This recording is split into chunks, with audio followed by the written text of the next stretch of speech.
Hey everybody, Some Gadget Guy here, somegadgetguy.com, and if you've seen any of my other videos, especially my comparison videos, I'm not a huge fan of doing device versus device comparison, fight for blood and sport type showdowns, really because all too often it just becomes me reading the specs off the side of the box for each of these phones, and I trust that if you've even managed to find my videos on the YouTubes, then you're smart enough to use the Googles to go and figure out what specs are on each of these devices. But we are going to take just a quick little comparison look at the Galaxy S5 versus the HTC One. We're going to talk a little bit about aesthetics, software design, and durability, and just kind of get a sense of these two phones. I've only had them for a short period of time, so this is not meant to be taken as some sort of conclusive, this phone is better than this phone kind of showdown. And really, I don't think that's applicable anyway, because most people are looking, if you're shopping one of these phones, you probably have very specific reasons as to why you want one phone over the other. I suppose the best place to start would just be the hardware. In terms of fit, finish, aesthetics, and design, it would be hard not to look at the HTC One M8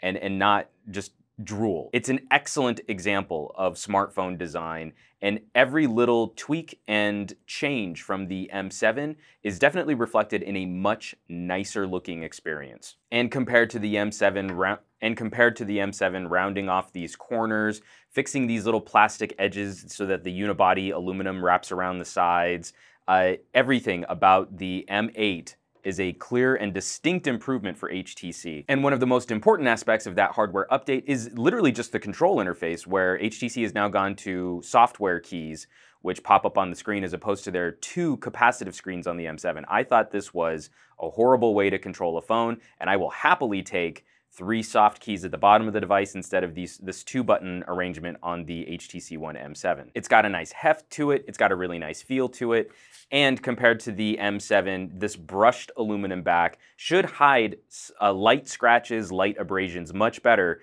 than the more matte finish. Moving over to the Galaxy S5, we've all made jokes about the Band-Aid style back cover on the Galaxy S5, but I have to say that for me personally, this is still an improvement over the Galaxy S4 because I'm not a fan of glossy plastic on the backs of our devices. The LG G Flex gets away with it because it can self-heal. It's got that special agent on the back so it can heal light scratches, but really if you're not doing that kind of chemistry on the back of your phones, then you really want to look at a matte finish, in my opinion, if it's a flagship device. Which is just funny when you compare the Galaxy S5 to other phones like the Lumia Icon, which follows a somewhat similar design aesthetic. Some sort of metallic edging running along the sides of the phone, and then a matte finish on the back of the phone, and that's what's passing for the next generation of modern smartphone design. I have to say this was a welcome improvement for Samsung design, following in the footsteps of the Galaxy Note 3, and while I still generally prefer the hand feel and the design of the HTC One,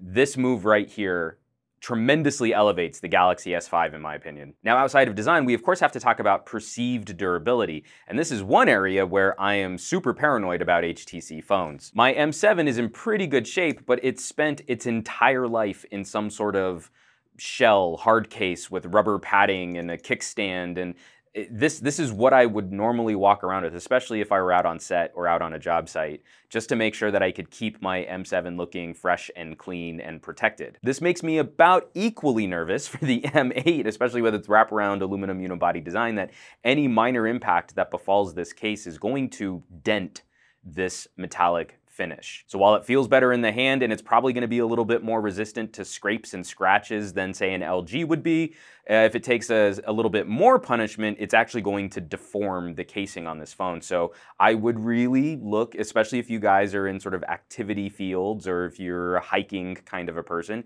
at putting some kind of bumpery protection on your M8. This rubbery plastic backplate is going to absorb shock really well. It's going to handle scratches really well thanks to this new matte finish. In the event of a short side drop, we can be reasonably sure that this backplate is going to come popping off, and it's going to look really nasty as the battery is expelled through the back of the case, but that also should minimize some of the force which might come out through the screen. If the explosive force of your drop goes in that direction and the battery comes popping out this way, hopefully that would mean less of the explosive force is going to go forwards towards the screen, which, again, this is all completely hypothetical, would lend me to believe that this is maybe going to be slightly, ever so slightly, a little bit more durable and a little bit more survivable in the event of a drop. Not to mention, we've seen Samsung continue to experiment with ruggedizing their phones. One of my all-time favorite phones is still the Rugby, which is a hardcore dust-proof, drop-proof, shock-proof, waterproof, properly waterproof phone. While the Galaxy S5 is not properly waterproofed like the Galaxy S4 Active or the Samsung Rugby, it does provide a little cover flap here, which is going to protect your USB port there. And if we pop off this back cover, we have this little gaskety line running along the back side of the cover, which is going to protect some of the more sensitive electronics back here. It'll probably survive being dunked in water, maybe even fully submerged, even though it's not completely waterproofed. It's one of those things that say you drop it in a puddle and you instantly pull it back out. The Galaxy S5 should do a better job of surviving that kind of splashy as compared to the HTC One, which, while it's a much prettier design, doesn't feature those kinds of waterproofing elements like the headphone jack or the USB port. And between these two devices, I'm always going to be a sucker for the super vibrant color saturation on an AMOLED display over an LCD. And Samsung's done a pretty good job of moving the AMOLED screen into brighter territory for those of you who take your phone outside. The screen on the Galaxy S5 is now almost as bright as the screen on the Nokia Lumia Icon, which has one of the brightest outdoor screens I've ever seen on a smartphone. And the last thing I want to talk about, just in terms of general hardware and build, is battery life. Now, I've only had both of these phones for a couple days to test against each other directly. And I tend to be someone who really does use power saver features. I don't have the power saving features on right now. Where is it? Right there. But typically during my day-to-day usage, unless I'm playing a game, I disable power saver for gaming. But for just general usage, I tend to leave power saver on. So both of these phones and the little new tricks that Samsung's built into this screen and the little tricks that HTC has built into their power saver, I'm finding that I'm getting ever so slightly better battery life out of the Galaxy S5 than the HTC One. And if you're a really heavy user like I am, you can almost get a full straight day and a half proper out of both of these devices, but I find the Galaxy S5 is going to give me just that little bit extra. And we should talk briefly about software. Both of these phones take very different approaches to how they are augmenting or changing Android. With the M7 and the M8, HTC has taken a sleeker and more sophisticated approach to minimizing Android. It's very stark, it's very clean, and that's going to turn off as many people as it turns on. You're not going to see a lot of candy coloring, you're not going to see a lot of fun, cute, playful icons. It's not as stark as a Nexus device, but it's going to be very close. And of course, the crown jewel in this approach is Blink Feed, tying together a bunch of your services and news feeds to give you just a nice sort of magazine style flip through of what's going on digitally in your social media circles and then also in the news stories and blogs and sites that you care about. And you can see this design is also reflected in things like the app drawer. Now, I've just taken to organizing my apps alphabetically. I think this is still the easiest way for me to find what's loaded on my phone, how I'm going to organize all of that stuff. But we do have these controls built throughout Sense to help manage your device and to help give you more options as to how you're going to organize or customize the experience. Now, this is another one of those things where people are going to claim that these types of hidden controls aren't very intuitive. But for me, it's really about whether or not these controls are familiar. And if you've used any other Android device, this is a very unfamiliar way to go about customizing things like your app drawer. Once you figure out that that's where those controls are, of course, it makes sense. They're right there. I can hit this little arrow and I can go about, changing or controlling or customizing how my apps are laid out. But when you hand this phone to someone who's used a Galaxy or an LG or even a Nexus, this is very unfamiliar territory. And the Sense UI is sort of plagued with these odd decisions on HTC's part. So say you're in the phone dialer here. On most phone dialers, this is patched into my Contacts app so that I can go through and call anyone in my contacts list. Now, I have my favorites over here on the side. These are the people that I talk to the most, and that's very easy to get to, just to swipe to the side. But let's say I am going through my phone history and I think, oh, I want to call my friend Rebecca. And I do have a friend, Rebecca, so I open up this QWERTY, because I don't remember Rebecca's phone number. I can't even remember the area code because my brain is mush thanks to my smartphone, and I start R. Well, not my friend Meredith. E, no, that's still my friend Meredith. Let's see where. B, Reb.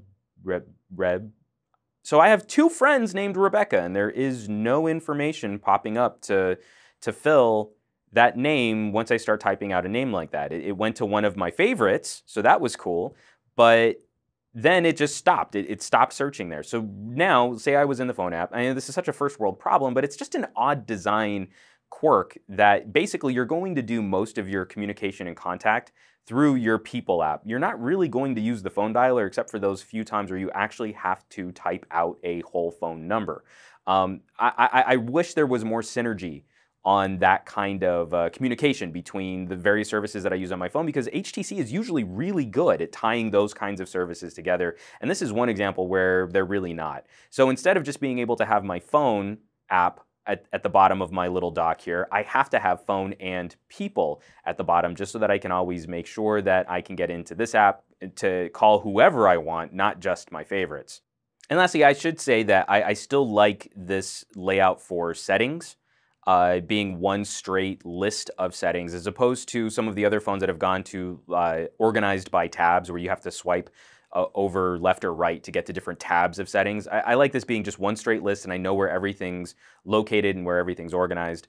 Now, this has actually recently been outclassed by the way that the Galaxy S5 organizes its settings, but we'll talk about that in just another second. Now, getting to talk about the Galaxy S5, this is TouchWiz. It's TouchWiz in all its glory. It's candy-colored, it's bright, it's vibrant, it's a little obnoxious, but they're starting to build in some things that I like. Again, like how I really do enjoy using Blink Feed as just sort of like, hey, I'm standing in a checkout line and I just want to get a quick little sampling of what's going on around me.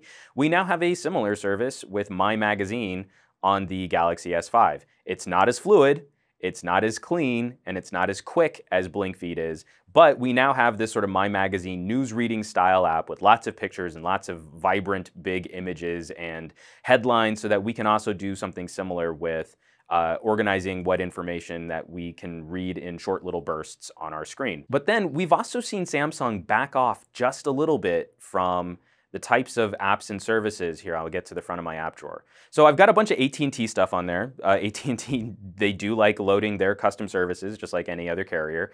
But I'm looking through, and there's a calendar app. So that's the Samsung calendar app.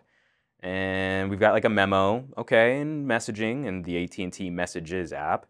But they don't have multiple, okay, so that's good.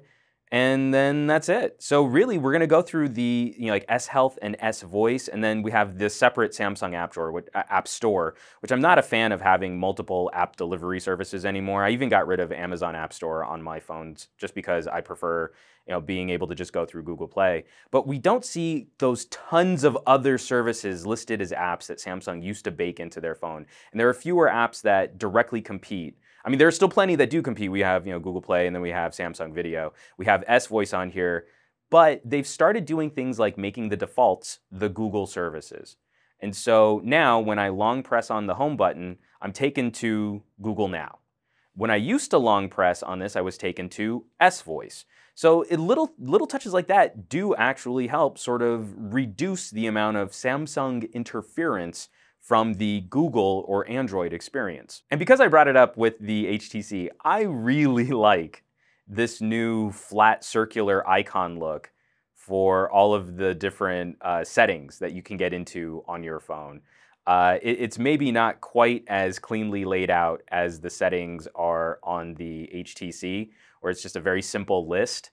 But this reminds me of some of my favorite aspects of Symbian or MeeGo, Nokia phones in the past, where you have these simple sort of 2D cartoony icon looks at what various aspects are on your phone. Very simple symbology to go around controlling and navigating your device. So that to me is actually kind of a nice update for a Samsung phone. Instead of having the side where you have to scroll side to side to get to different settings pages, now it's all just in one list, but then you can quickly identify various aspects of your phone control thanks to these little colorful icons. So I really do want to give Samsung a thumbs up there, that I think this is much improved over the Galaxy S4. And no discussion of these two phones would be complete without talking about some of their gimmicks. So the Galaxy phones have always been known for being very gimmick-laden. Different features like Smart Stay and air waving your hand and gesture controls and things like that. I've always found with the Samsung phone, there's always one feature that every customer will love. And then there's a bunch of features you're gonna try once and then probably forget about. And that's just the way it is with the Samsung device. And so for the Galaxy S5, on top of all of the other things that they're still supporting, and I really do like Smart Stay. It's one of my absolute favorite features, I think dating back to the Galaxy S3, where when you're looking at the screen, that front camera will detect your eyes and then leave your screen on longer. It means I can set my timeout to like 30 seconds and then I don't have to worry about it shutting off just because I haven't touched the screen in a while. So on the Galaxy S5, our new gimmicks are the fingerprint scanner, which if you watch my video on my full review of the Galaxy S5, I'm not a huge fan of. I really wish it were just a touch sensor as opposed to a swiping sensor. So you have to swipe your finger. Whoops, here we're gonna go back. You have to swipe your finger over that pad as opposed to just holding it in place. And I think that's one thing that the iPhone has done much, much better for its implementation of fingerprint scanning than the Galaxy. And of course, the other gimmick that we want to take a look at is the heart rate monitor on the back. So you've been working out. This is partially waterproof, so it's okay if it gets a little sweat on it. And you take your finger, you line it up with this sensor right here. It takes your pulse, and that ties into the S Health service. Whoops, didn't mean to hit Polaris. That ties into the S Health service, which can help you keep track of your fitness routine, nutrition, diet, exercise, all that fun stuff. And that also ties into the Gear smartwatch. So while it's unique to Samsung devices, and I do still have to limit it as a gimmick, because again, there are going to be a number of people who pick up the Galaxy S5 and then never use that heart rate monitor, it at least ties into an ecosystem of Samsung services and devices. Like, it all ties together. So it's a goofy gimmick, but at least it's got support among various other phones, various other devices, and various pieces of software. Now, I have to be a little harsh with the HTC One in terms of its gimmick. And I know this is going to upset some of the people out there, and I do apologize in advance. I'm not really trying to be mean, but I do have to point out what is an update or an upgrade versus what is sort of a side or lateral move. In my early usage of the M8, this dual camera feature, that's a gimmick. I'm sorry to lay it out bluntly like that, but this dual camera setup doesn't seem to improve the quality of the photos or videos off of the HTC One. It only gives you better editing features after you've already taken the shot. And if you go back and watch my video sample review of the camera on the M7 and you compare it to the video sample review of the camera on the M8, I am a little worried that the loss of optical image stabilization between the M7 and now the M8 actually degrades the quality of the video performance, especially when it's in bright light. So that's what irks me a little bit about this transition. With every single new phone, with every single new feature, new update, you would hope to see all of these little elements improved. The speakers on the HTC One M8 are much improved over the speakers on the M7. They're significantly louder, even though they do lack some of the nice little bassy audio manipulation of Beats audio on board. But the camera is a very lateral move.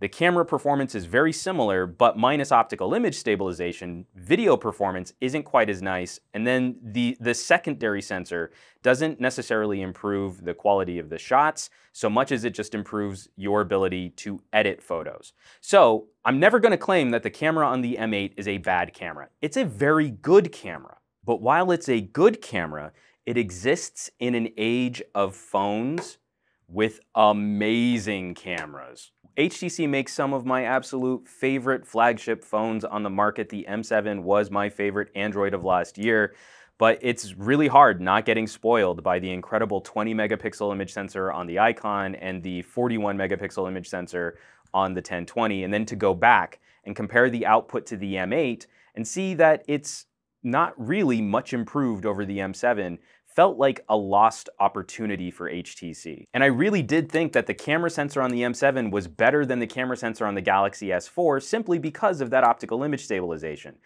We can get into nerd debates about megapixels and stuff like that, but when it came to smoothing out video and then allowing you to hold the shutter open longer for stills and soaking up light, low light and indoor performance smoked anything that Samsung was capable of doing during that phone generation. Well, not anymore, because now the Galaxy S5 uses a larger image sensor than the Galaxy S4. So the Galaxy S4 and the HTC One M8 use a 1/3 inch sensor. The Galaxy S5 steps this up to a 1/2.5 inch sensor, which means it now stands in the same ballpark as the Lumia Icon, the 1520, and the Sony Xperia series, of premier flagship phones. It's having a larger image sensor. The image sensor in the Galaxy S5 and the Icon is now the same size image sensor that you will find on most point-and-shoot cameras.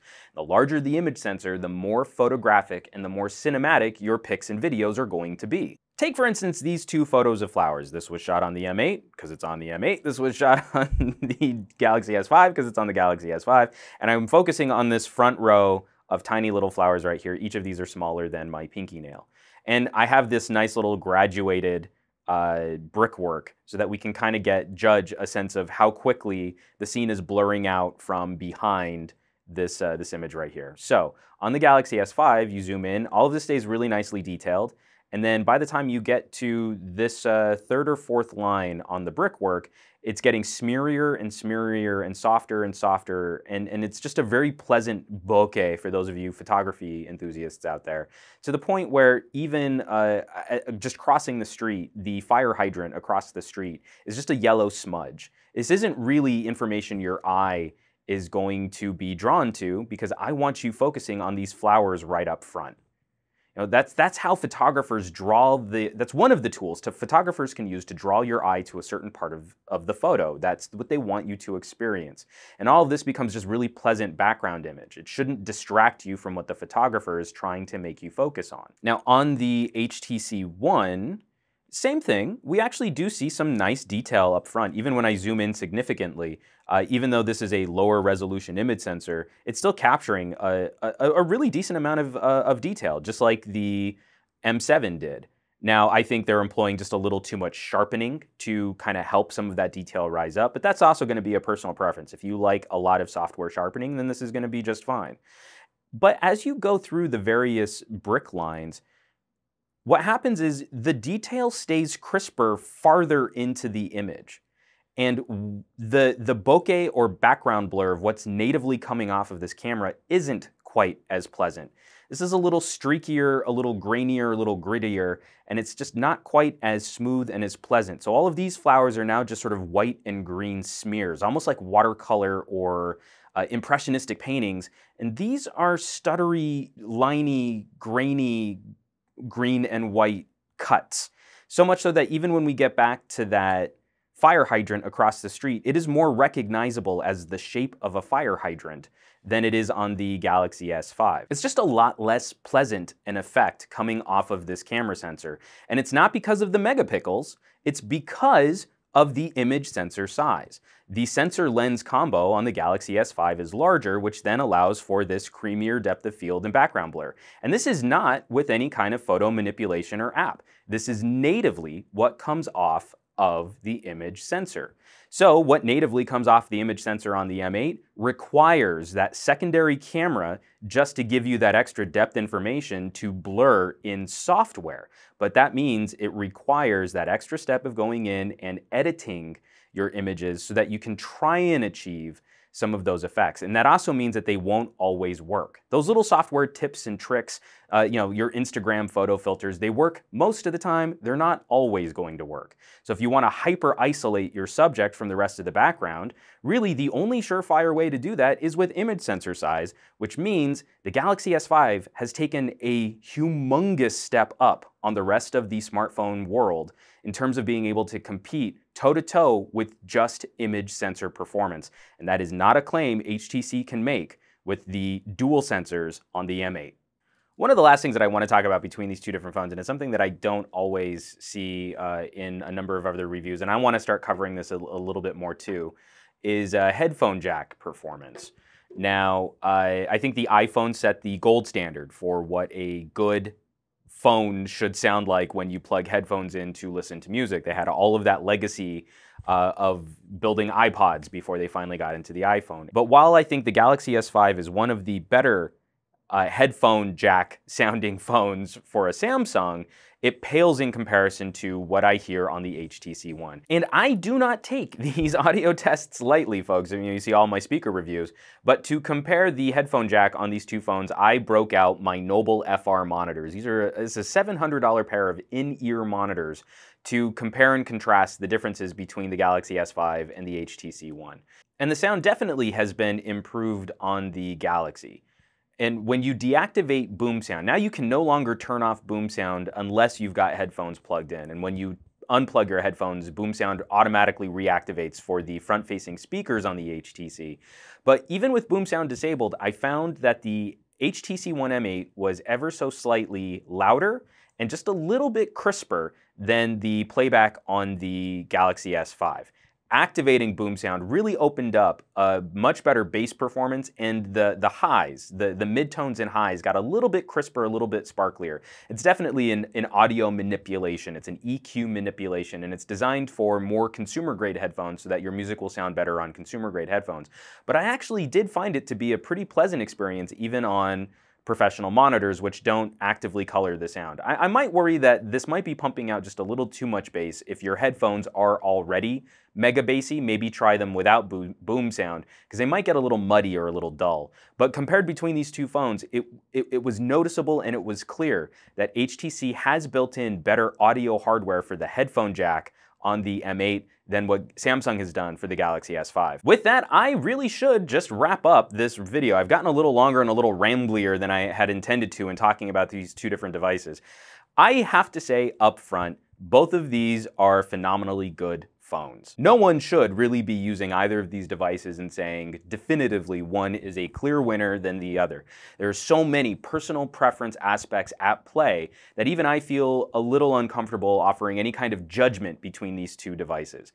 In my early experiences using these phones, I would veer towards calling the HTC the multimedia winner. For those of you who watch videos and play games on your devices, the audio hardware built into the speakers and into the headphone jack make this a more pleasant experience than on the Galaxy S5. But I do have to say that the Galaxy S5 is ever so slightly the better all-rounder. Going feature for feature and spec for spec, the two are going to be tying or coming out very close to each other, but having the removable battery, the waterproofing, and the noticeably better camera performance on the Galaxy S5 ekes it out, as I think this is going to be the better offering for more of a mass market audience. And really then it becomes up to you, which features do you care about more? Do you want a good camera with excellent sound, or do you want good sound with an excellent camera? And we can do any number of video debates and topics and hangouts going over all of the other various minutiae between these two phones.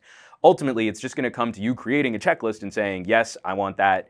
No, I don't really need that. And yeah, I think it would be nice if this were the thing that I had. So with all of that being said, is there a phone you're leaning towards? Are you more a Galaxy S5 kind of person? Are you more of an HTC One kind of person?